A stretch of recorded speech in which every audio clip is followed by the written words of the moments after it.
নেতার সাথে দেখা হলে বলতো আপা তো আসলে কিছু করতে পারে না ওনার ছোট বোনের জন্য। কি মানে বোনের প্রতি কি মায়া, বোন চোর দেখে উনি কিছু করতে পারে না। আওয়ামী লীগের নেত্রী আমাদের বলতো, আপনাদের বলতো না? শুনেন নাই কখনো? বোন করে, আসলে উনি করে না। আমরা বিভিন্ন জায়গায় আড্ডায় শুনতাম শেখ হাসিনার ক্যাশিয়ার কি, রেহানার ক্যাশিয়ার কি, সালমান কার ক্যাশিয়ার, জয়ের টাকা কার মাধ্যমে যায়, পলক কার টাকা রাখে। শুনতেন না? শুনেন নাই? কেউ আছেন একজন শুনেন নাই? আছেন? একজনও আছেন যে শুনেন নাই? দুদক তো ছিল, উচ্চ আদালত ছিল, কোনো বিচার হয়েছে? কিচ্ছু হয় নাই বিচার। বিচার কার হতো? খালেদা জিয়ার বিচার। 3 কোটি টাকা একটা জায়গায় রেখেছে প্রক্রিয়াগত ভুলের জন্য, একটা টাকা সেখান থেকে কেউ আত্মসাৎ করে নাই। আত্মসাৎ মানে ভোগ করা করেছিল। 3 কোটি টাকা ব্যাংকে থেকে 6 কোটি টাকা হয়েছে, ওই টাকা কেউ টাচ করে নাই। সেই জন্য 3 বারের সাবেক প্রধানমন্ত্রীকে 10 বছরের জেল দিয়ে দিয়েছে এই দেশের দুদক বিচার বিভাগ মিলে। আর সেই চোর প্রধানমন্ত্রী, যার পুরা পরিবার ছিল চোর, সে সারা দেশে বলে বেড়াতো এতিমের টাকা নাকি খালেদা জিয়া আত্মসাৎ করেছে। এই চোরের মুখের সামনে কেউ কোনো কথা বলতে পারতো না। দুদক তার দাসে পরিণত হয়েছিল, বিচার বিভাগ তার দাসে পরিণত হয়েছিল। তো একটা দেশে এরকম একটা পরিস্থিতিতে আপনারা অনেকে কাজ করতে পারেন নাই, অনেক এক্সকিউজ দিতে পারেন, তারপরেও কেউ কেউ কাজ করার চেষ্টা করেছেন। এখন তো সেই পরিবেশ নাই। এখন কি আপনাদেরকে কেউ বলে যে এই চোরের বিরুদ্ধে কেউ মামলা করো না? কেউ আপনাদের তদবির করেছে কোনোদিন? কোনো উপদেষ্টার থেকে ফোন পেয়েছেন? কেউ বলেছে আপনাদের? কেউ তো আপনাদের কোনো রকম হস্তক্ষেপ করছে না। এখন সেগুলি বিচার করেন, তদন্ত করেন, প্রমাণ করেন যে আপনারা আসলে ভালো পরিবেশ পেলে ভালো কাজ করতে পারেন। আমাদের এই দুদকে যারা কমিশনার ছিলেন, পদত্যাগ করার আগে প্রায় শতাধিক মন্ত্রী, ব্যবসায়ী গত আমলে চুরি করে হাজার হাজার কোটি টাকার মালিক যারা হয়েছে, তাদের বিরুদ্ধে তদন্তের অ্যাপ্রুভালটা দিয়ে গেছেন। এখন তদন্ত করেন। এখন তদন্ত করার ক্ষেত্রে কোনো সমস্যা আছে?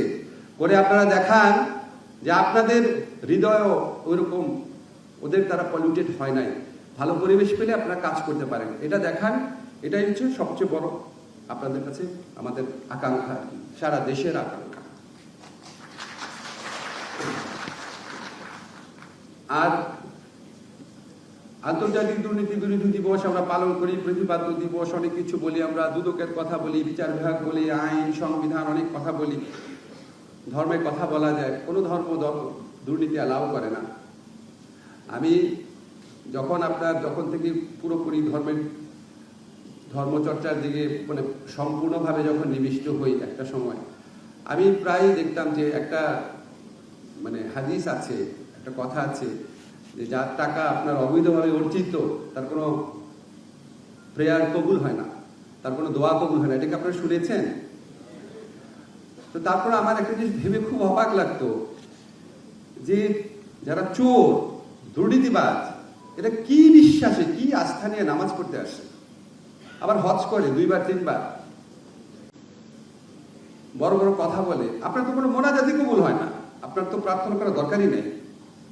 পৃথিবীর কোন ধর্ম আছে দুর্নীতি অ্যালাউ করে, মানুষের হক মেরে চলা অ্যালাউ করে?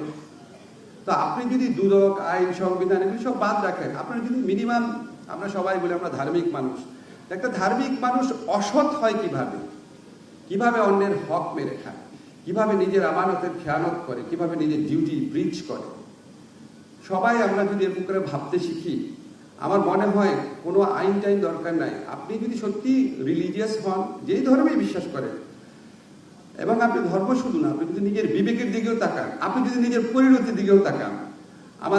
আমি পুরনো ঢাকার বড় মা মানুষ, একটা বিখ্যাত চোর একদিন মারা গেল। তো চোর মারা যাওয়ার পর মসজিদে ছিলাম, সবাই জানাজা পড়ছে, দেখলাম মারা যাওয়ার কিছুক্ষণের মধ্যে সবাই বলছে লাশটা আনো। জাস্ট রিমেম্বার, একটা মানুষ মারা যাওয়ার কয়েক ঘন্টার মধ্যে সে তার নাম হারায় ফেলে, তার নাম হয় লাশ। কয়েক মুহূর্তের মধ্যে সে তার নাম হারিয়ে ফেলে, তার নাম হয় লাশ। কয়েক ঘন্টার মধ্যে সে দেহ হারায়, সে কবরের নিচে চলে যায়। কয়েক দিনের মধ্যে তার সম্পত্তি হারায়, সব ছেলেমেয়েরা ভাগ বাটোয়ারা করে নিয়ে নেয়। কয়েক বছরের মধ্যে তার স্মৃতি হারায় যায় পৃথিবীর বুক থেকে। কার জন্য চুরি করে মানুষ? কিসের জন্য? কিসের জন্য করে? এইরকম একটা অভাবপীড়িত দরিদ্র বঞ্চিত দেশে আমি জাস্ট আজকের থেকে 6 মাস আগে 7 মাস আগে নাম জারি করতে গিয়েছি। আমার মায়ের গয়নার পিছা টাকা দিয়ে আমার বাবা একটা ছোট্ট জমি কিনেছিল, সেটা অন্যরা দখল করে ফেলছে। সেটা কম দামে বিক্রি করে একটা ফ্ল্যাট কিনেছিল। সেই ফ্ল্যাটের নাম জারি করতে গেছি, 10 লাখ টাকা ঘুষ চেয়েছে আমার কাছে, জাস্ট নাম জারি করতে গেছে। কারণ ওই নামে নাকি আরেকজন নাম জারি করে ফেলছে। ওই একই জমি, যেই ফ্ল্যাট আমার বাবা কেনা, যেই ফ্ল্যাট আমরা 20 বছর যাওয়ার ভাড়া পাই, সেটা নাকি অন্য একজনের নামে আরেকজন নাম জারি করে ফেলছে। 10 লক্ষ টাকা ঘুষ দিতে হবে। এই ঘুষ নেওয়ার নির্দেশ কি শেখ হাসিনা দিয়ে গেছিল? এই ভূমি অফিসে যে লোকজন আছে নাম জারি যারা করে, তাদেরকে কি শেখ হাসিনা বলেছিল যে যতগুলো কাজে সবার থেকে 10 লাখ টাকা করে ঘুষ দিবা? পলিটিক্যাল লিডারদেরকে অবশ্যই আমরা দোষ দিব, সবাইকে দোষ দিব, কিন্তু এই দোষ দিয়ে নিজের অন্যায় দিক থেকে যেন পার পাওয়ার চেষ্টা না করি। নিজেকে জিজ্ঞেস করেন, আমরা কি সৎ আছি? সবসময় কি কম্পালশন থেকে আমরা অসৎ হই? সবসময় কি আদেশ নির্দেশ থেকে আমরা সৎ লোকের বিরুদ্ধে লাগি বা অসৎ লোককে ছাড় দেই? আমরা সবাই যেন এই প্রশ্নটা নিজেকে করি।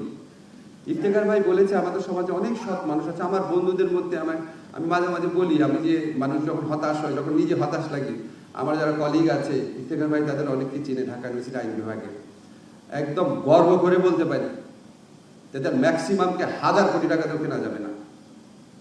বাকিদের ব্যাপার এত নিশ্চিত না আমি, কিন্তু ম্যাক্সিমামকে 1000 কোটি টাকা দিয়ে কেনা যাবে না। উনিও চিনেন তাদেরকে।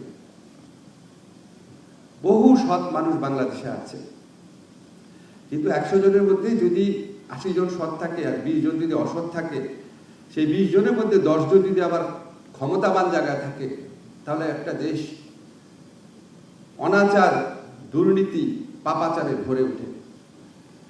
আপনাদের আমি লাস্ট একটা কথা শুধু বলি, সবাই একটা জিনিস মনে রাখবেন, আমাদের তো সবাইকে মরতে হবে, এর চেয়ে বড় সত্য তো দুনিয়াতে নাই। যদি সত্যি ধার্মিক হন, যদি সত্যি বিবেকবান হন, যদি সত্যি পরকালে বিশ্বাস করেন, যেই ধর্মের হন না কেন, একমাত্র এই কারণেই আপনাকে সৎ থাকতে হবে, অন্য কোনো কিছু দরকার নাই। কিসের বিচার হবে, কি দুদক, কি বিচার হবে, কিছু না। এই টিচিংগুলো আপনাদের সন্তানদেরকে দেন, আপনার কমিউনিটিকে দেন। আমি তো আমার মসজিদে ইমামকে বলতাম যে ভাই আপনি কখনো বলেন না কেন যে আপনারা যারা অসৎভাবে টাকা উপার্জন করলে আপনার নামাজি কবুল হবে না? বলে স্যার এটা বললে তো সমস্যা আছে। কেন সমস্যা ছিল বুঝতে পারছেন তখন? কারণ মসজিদ কমিটিও চোরে ভরে গেছিল। মসজিদ কমিটির লোকজন পছন্দ করতো না এই সমস্ত কথা। এখনো তো সময়টা বদলেছে। আমাদের তরুণরা নিজের বুকের রক্ত দিয়ে একটা নতুন সময় এনে দিয়েছে। আমাদের এখানে যারা আছেন ম্যাক্সিমাম আমি দেখতে পাচ্ছি আমার বাবার কাছাকাছি বয়সী, আমরা হচ্ছে বৃদ্ধ প্রজন্ম, অনেক পাপ আমরা করেছি। আমাদের তরুণরা নিজেদের রক্ত দিয়ে আমাদের জন্য একটা নতুন সময় এনে দিয়েছে।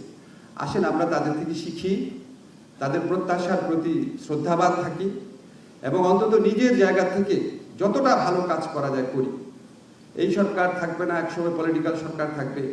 পলিটিক্যাল চাপ থাকলে যতটা পারা যায় সেটাকে এড়ানোর চেষ্টা করি। পলিটিক্যাল চাপ থাকা সত্ত্বেও অনেক ভালো কাজ করা সম্ভব।